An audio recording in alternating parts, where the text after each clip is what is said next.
Dan sesuai dengan kelakar Profesor Mubarak tadi, kalau negara ini mau besar kan presidennya itu Akbar. Ya. Tapi kalau negara ini mau penuh taufik dan hidayat ya taufik. Taufik dan kurnia. Dan penuh kurnia.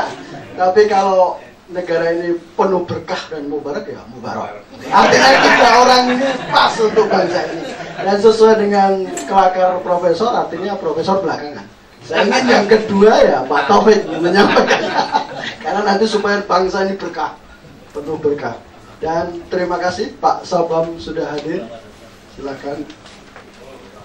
Tokoh senior kita yang sekarang maju caleg DPD Pak. Macet Pak, di rumah saya macet. Mungkin untuk terima kasih Pak.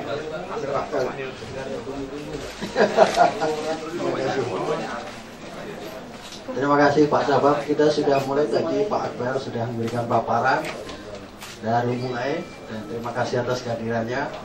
Kita lanjutkan dulu ke Pak Taufik untuk bisa memberikan paparan. Kita kaitkan tema ini dengan Sumpah Pemuda, Pak Sabab.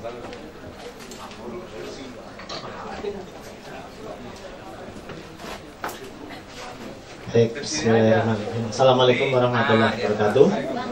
Yang kami hormati Pak Kadam Sirait, senior kita luar biasa, masih fit, masih sehat dalam aktivitas keseharian di politik.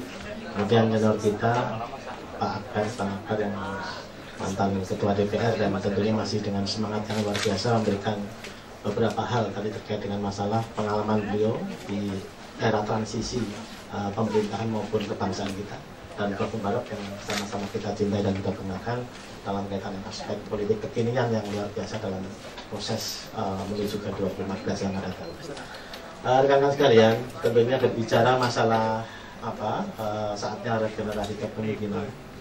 Prinsipnya kami sependapat, apalagi itu sudah disampaikan oleh Bang Akbar dalam kaitan dalam proses alih generasi, katakanlah penyerahan tongkat estafet kepemimpinan nasional, tentunya itu akan kita hadapi di 2014 yang akan datang. Terlepas dari apapun, ini adalah suatu hal buah karya masyarakat rakyat kita yang tentunya menuju arah pendewasaan demokrasi. Di sela-sela hidup pikuk dinamika reformasi pada saat itu, Bang Akbar juga sebagai ketua DPR kita. Jadi saya bisa membayangkan bagaimana situasinya di saat dinamika masyarakat bergejolak, kemudian lambat laun sampai akhirnya ini dengan proses politik kita sampai ada presiden 2 kali masa periode penuh, Pak SBY yang sekarang ini. Artinya pada posisi yang sekarang ini adalah buah karya reformasi yang betul-betul ini adalah aspek ekspektasi masyarakat. Nah, kebetulan besok di 2014 kita akan menghadapi, tadi saya sampaikan, penyerahan tongkat estafet kepemimpinan. Memang betul, hal ini adalah tentunya seorang pemimpin itu kalau di Jawa itu kan bahasanya dilihat, kita kalau melihat calon menantu kan dilihat bobot bibit bebeknya, kan gitu. Ini kalau di politik tadi Bang Akbar sudah menyampaikan, paling tidak dilihat rekam jejaknya, aspek pengalaman dalam kaitan di bidang politik, aspek pengalaman di bidang birokrasi pemerintahan, aspek pengalaman di bidang DPR, di lembaga perwakilan kita, ataupun juga dalam kaitan track record keseharian dan integritas dari calon pemimpin kita di masa yang akan datang. Artinya tidak ujuk-ujuk, ya siapapun kalau ditanya pengen jadi presiden, siapapun pasti pengen jadi presiden. Cuma masalahnya kan presiden yang seperti apa yang menjadi panutan dalam kaitan dia pemegang kendali komando aspek hajat hidup rakyat banyak, khususnya rakyat kita. Nah, rekan-rekan sekalian, barangkali kalau dilihat tataran 2014 ini menjadi suatu momentum kita.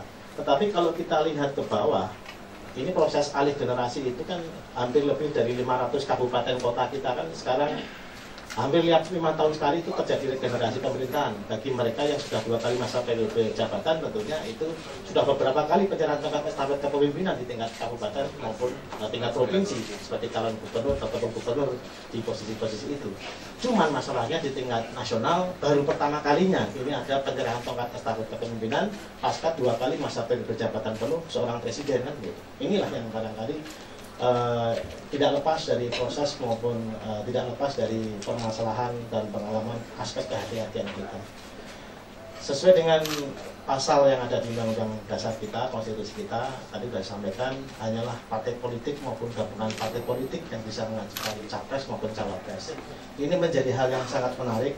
Ada satu sisi dengan menggunakan tadi mungkin keputusan tertinggi partai.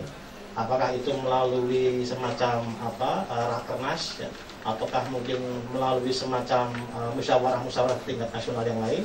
Ada juga jalur yang lain, yaitu melalui proses konvensi. Dari Bang Akbar sudah menyampaikan itu. Artinya dalam posisi konvensi tentunya ini memberikan ruang yang sama, tidak hanya kepada satu orang ketua umum misalnya. Katakanlah kita punya asumsi ketua umum adalah katakanlah dia leader, ataupun ibaratkan suatu kereta api, dia adalah lokomotif dari partai politik itu. Tapi di sisi yang lain, ini memang perlu kesiapan yang luar biasa dan sangat matang manakala ada partai politik yang berani melakukan konvensi. Ini saya akui, secara personal saya mengakui itu. Tapi di sisi yang lain, internal partai juga kadang-kadang ada mekanisme dan dinamika tersendiri sesuai dengan anggaran dasar dan anggaran rumah tangganya masing-masing. Tetapi lepas dari itu semua, baik melalui konvensi ataupun tidak, ini adalah suatu proses yang tentunya harus sama-sama kita hargai dan harus sama-sama kita hormati dalam kaitan ini adalah masalah aspek kepemimpinan nasional. Sehingga saya pernah menyampaikan ke teman-teman media, seorang partai politik pun ataupun seorang pengurus partai politik, manakala dia mencalonkan diri sebagai calon ketua umum dan kebetulan dia terpilih sebagai calon ketua umum menjadi ketua umum partai politik, otomatis dia harus berani dan siap untuk menjadi seorang presiden. Manakala itu diatur dalam anggaran dasar dan anggaran rumah tangganya masing-masing. Tetapi kalau ada calon ketua umum partai politik yang sudah tidak siap dari awal, hanya pengen jadi jabatan ketua umum partai politiknya, tetapi dia mungkin katakanlah belum memiliki jam terbang yang mapan dalam kaitan aspek pengalaman tadi disampaikan oleh Bang Akbar dan kita semua tadi mengaku itu, tentu ini adalah menjadi hal yang sangat akan terjadi kegoncangan dinamika politik di situ. Sehingga bagi siapapun tentunya pada saat seseorang melakukan proses kepemimpinan di internal partai politik, itu adalah juga termasuk masalah-masalah yang krusial. Karena siapapun ketua umumnya pasti dia harus siap memegang kepemimpinan nasional. Manakala kebetulan partai politiknya menjadi partai pemenang pemilu kan di situ. Nah, di sisi yang lain tentunya dengan aspek konvensi tadi, kita juga melihat bagaimana ternyata aspek calon presiden ini tidak dimonopoli oleh seorang ketua umum di situ. Tetapi prinsipnya kita melihat bahwa ke depan ini tentunya di dalam alam demokrasi kita ini, setelah dipilihnya presiden secara langsung oleh rakyat, tentunya mau ada kemasan apapun, apakah itu lewat konvensi, apakah itu lewat jalur ketua umum partai politik sesuai anggaran dasar dan anggaran rumah tangganya masing-masing, semuanya rakyat yang menentukan.